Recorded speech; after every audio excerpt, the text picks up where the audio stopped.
Hey guys, I just want to make a quick update. I posted the video and realized that I didn't actually talk about why I made certain card choices in this deck. So we're going to actually go over kind of a deck tech of the deck really quick. So the Hedron Archive, this is pretty important. I actually wish that there was a way that I could make this deck playing 2 Hedron Archive, um, 4 Explosive Vegetations, and 6 2-drops that ramp me, but I just don't think that's good in the metagame right now. I think that the 5/5 is fine for right now, but I actually do wish that it was 6/6. Deathcap Cultivator is the reason that this is in the deck over. I actually don't understand the reason to play Hedron Caller, to be all in complete honesty. I think that you get Delirium enough with this deck, and that like this can trade for things against aggro decks game one, and also like ramp you. I actually don't know the reason to play Hedron Caller, and I think Deathcap Cultivator is just better most of the time. The 4 of Deathcap Cultivator is the starting point. It's actually interesting. If I actually would have had Leaf Gilders on me at the GP, I actually would have played them over Hedron Crawler. I actually don't understand. I don't understand the reason to play Hedron Crawler. Maybe if you're playing like Kozilek, maybe that's a good reason to do it. Or if you're playing like post board, Reality Smashers or Thought Not Seers, if you have things like that, that's a good reason to do it. But other than that, I just don't see it. Regular Attacker, we've moved up to a 3 of. Sarge pretty important. I think that overall, it's funny. This card was very good against green-white tokens, and I think green-white tokens is literally gone. But at the same time, against Bant Company and some of the other decks, I actually had it be very, very powerful against the Thermo Alchemist deck. I killed a Jace and a Thermo Alchemist multiple times throughout the GP, and overall, I'm pretty impressed. Like, Gideon's a pretty big problem card for you, and this kills Gideon dead. So, you can't play any more World Breakers. So, at 1 of Emrakul. Emrakul was better for me at the tournament than Ulamog by a huge margin. I still wouldn't make the deck an Emrakul deck. I think this is a World Breaker deck, and that's what makes you favored against the Emrakul decks. But having Emrakul in your deck and be able to search for it is pretty important. And in testing, I was really impressed with it. And Matt and Casey were not as impressed with it as I was, but I thought it was something out of this world. And I actually won a game at the tournament where my opponent actually was Emrakuling me and conceded the game during my turn. So, because Emrakul was in my deck and in my hand. Overall, I think Emrakul is just a very important thing. And it gives you options. Like I kind of talked about in the other video, how I wanted more Conduit of Ruin. And the reason for that is Emrakul, Ulamog, World Breaker, synergy. So, like I said, this Hedron Caller, I probably would make it a Leaf Fielder if I had the chance. I just not too impressed with, like, the colorless mana doesn't matter because you need green mana to operate all the time. So, not sure. This is what I had on me because I had the redo cards on me, but I would not fault anyone for playing Leaf Gilder instead of this card. Nyssa. Nyssa is huge. When you talk about ramp decks, you talk about bridge spells. You talk about things that get you from point A to point B so that you can beat the decks and go bigger than them. And Nyssa does everything. Nyssa plays as a Borderland Ranger. She's a late game threat that wins you the game. Like, the number of times where people think that they can just infinite obliteration me, the game's over and I can't win, is too many. And the number of times where I'm just like, alright, well, cast this Nyssa, flip it over, like, in 3 turns you're dead if you can't deal with this Nyssa, and you thought that your infinite obliteration was all you needed, is just too many.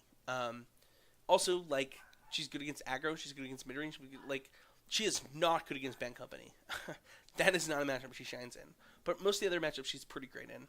Ulamog, you can get this guy down really quick. I got very lucky day 1 of the GP. I had a lot of games where I had double Shrine and Explosive Vegetation, which just means this guy comes down way too fast and no deck beats that. World Breaker is... The reason that I like this deck over Reed's deck is because it's a 4 of, and because of how important that is against Thermo Alchemist decks. I wouldn't change that for the world. And also, I had a surprising number of games in the GP where I was bringing World Breakers back, which is not something I've dealt with in a lot of like local tournaments or even on Moto, but I did it a ton of times at the GP. Oath of Nyssa is something that was almost a 4 of.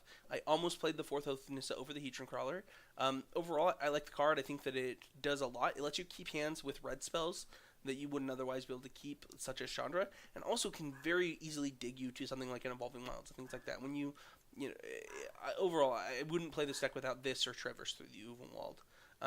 The land base, I actually had game trails at the beginning, ended up cutting them specifically for the Evolving Wilds because of Emrakul, actually. I think that this is a late game top deck that gets you mana to Emrakul, whereas Game Trail is not, because it will come into play tapped. While this land comes into play tapped, it puts a land into your graveyard, which helps you with your Emrakul.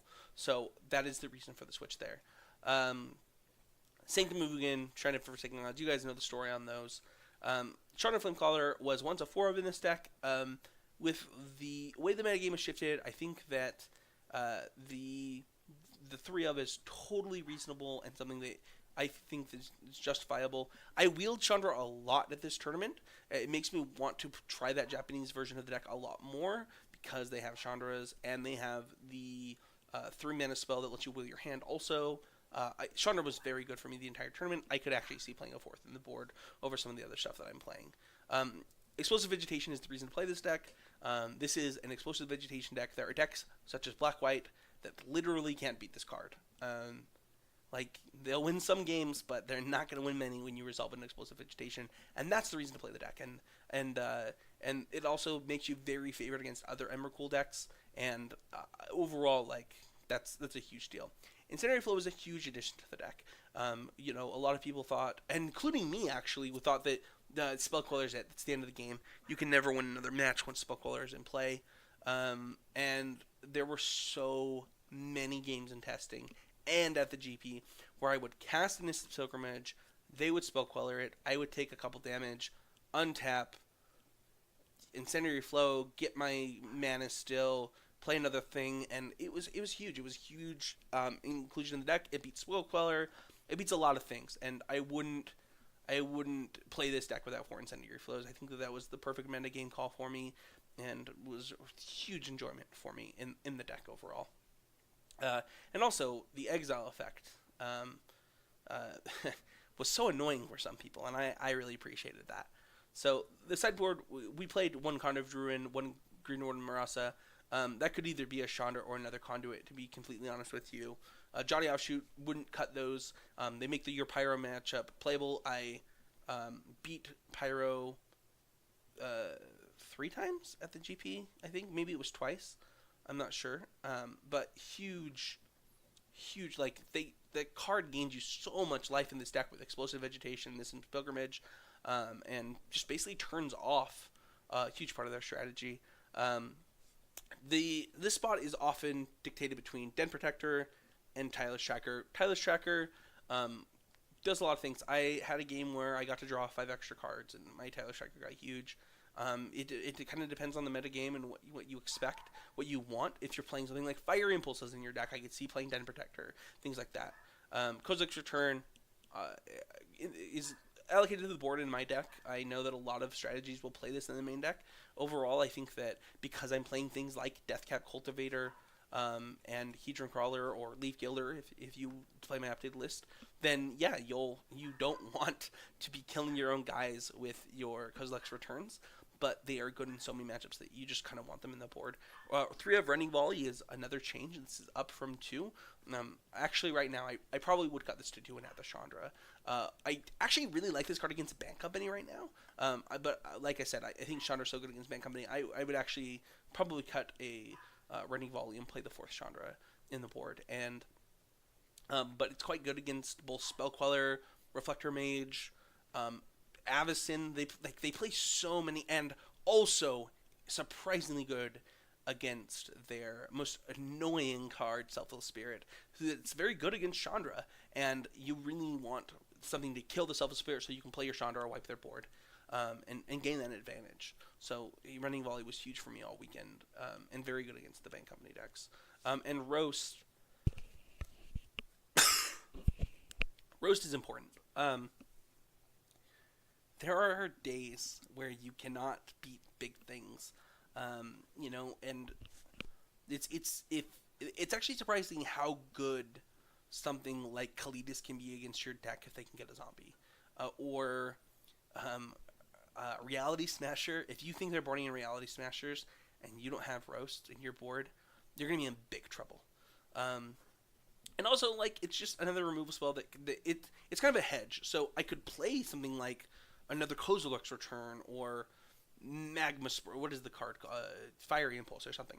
But at the end of the day, I'd rather just play Roast and be able to hedge and be able to kill those big things. And it's still really good against aggro decks. So, but that is the deck list. That's why I played the cards that I played. Sorry for not including all that in the video. If you have any questions about the deck list, please leave a comment. I'd love to hear it. And we'll see you guys all next time.